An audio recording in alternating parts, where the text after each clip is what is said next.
Now let's turn to South Korea, where a brutal attack has taken place. A politician was stabbed this week, and not just any other politician. This is the leader of the opposition we are talking about. His name is Lee Jae-Myung. He leads South Korea's Democratic Party. Lee was attacked in the southern city of Busan yesterday by a knife-wielding assailant. Lee was interacting with supporters and journalists when the attack took place. The assailant pretended to be one of his supporters. He approached the politician and asked for an autograph. And when he was close enough, he stabbed Lee in the neck. It happened so fast that Lee's security detail could not react in time. They subdued the attacker afterwards, but Lee was already on the ground. He was taken to a hospital in Busan for emergency treatment and then airlifted to the capital Seoul for a life-saving surgery. He survived. He's now recovering in the ICU.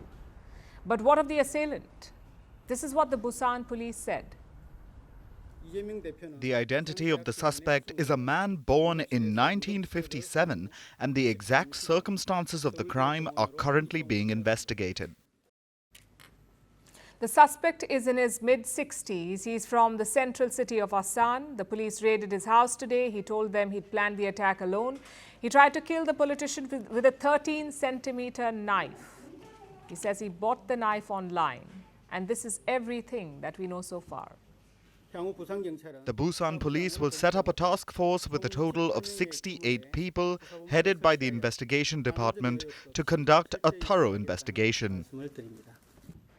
The attack has shaken South Korea's political establishment. Lee's political party is furious, and they issued a warning earlier today. Investigative agencies such as the police must be deeply aware of the seriousness of the case and conduct a strict and prompt investigation. If political considerations, reductions or attempts at distortion occur during the investigation process, we will not sit by idly.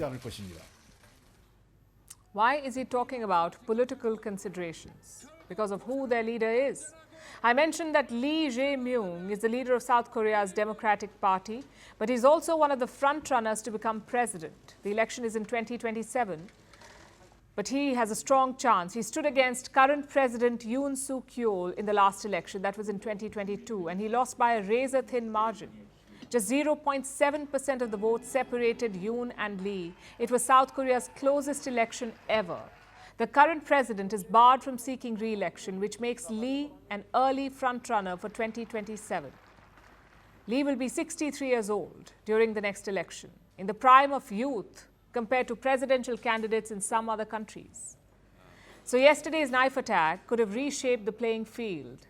And this is another reason why South Korea's Democratic Party is furious.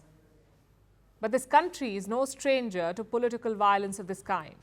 In 2022, Lee's predecessor in the Democratic Party was also attacked, again by an elderly man.